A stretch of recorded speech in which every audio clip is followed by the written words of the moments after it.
tell you about why I went with a custom seat over a just basic stock seat. First thing, I'm not dogging on any seat companies. I'm not sponsored by any seat companies. This is just something I found out for my own riding style, something you might not realize. There's something about seats. I found this out when I was doing some test rides on Triumph, a couple of Royal Enfields, and a KTM 390.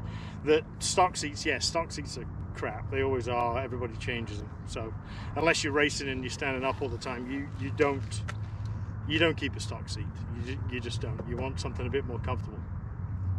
For me, I went with I did have a seat concept on here, and I swapped it out. I sold it and swapped it out to a Fisher.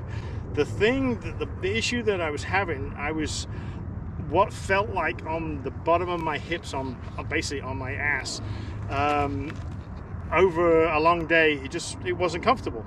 So I asked around, said, who can I speak to that's a good seat guy, and maybe he can explain why that's happening. I was feeling pressure on basically on the outside of my ass, on my hip.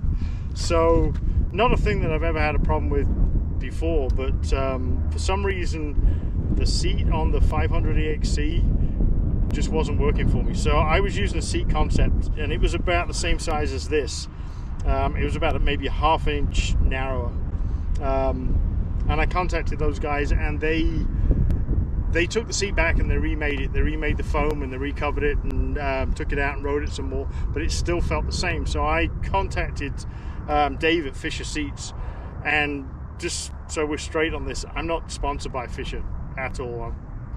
I just contacted him to ask him a question why he thought that was, because he makes one-off custom seats. So he said to me, the problem usually is that when you look at most seats, they're very flat, or they have a very slight crown, like a very slight raise on them, and mine did.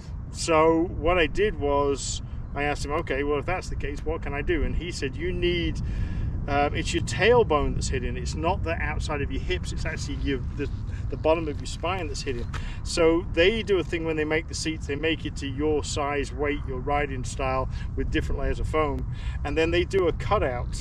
I don't know if you can see that. There's a cutout here. It's like a butt crack cutout.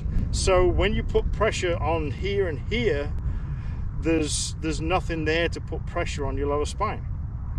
So yeah, a custom seat costs a little bit more, not a great deal more, but a little bit more. But the amount that I ride, it makes it better. It just makes it a more comfortable ride. So that's it. That's the only reason. Like I say, not sponsored, not dogging on any companies. It was just, for me, it was a very mild pain at the end of a long day, and I just was looking for a way to get rid of it. And a custom layered seat with different levels of foam coming through it. This tiny little, it's maybe 2 inches wide. What's that? That's like about 6 centimeters wide.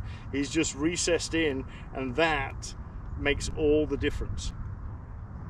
So I'll see you in the next video. I'm just making these up as I go along. Not sure what it is, but that's one that I mentioned on Instagram, and a lot of people wanted to know why. So that's your reason why. So go get you some adventure. As for me, I'm leaving in 15 days and heading east, Arizona, to the Atlantic Ocean.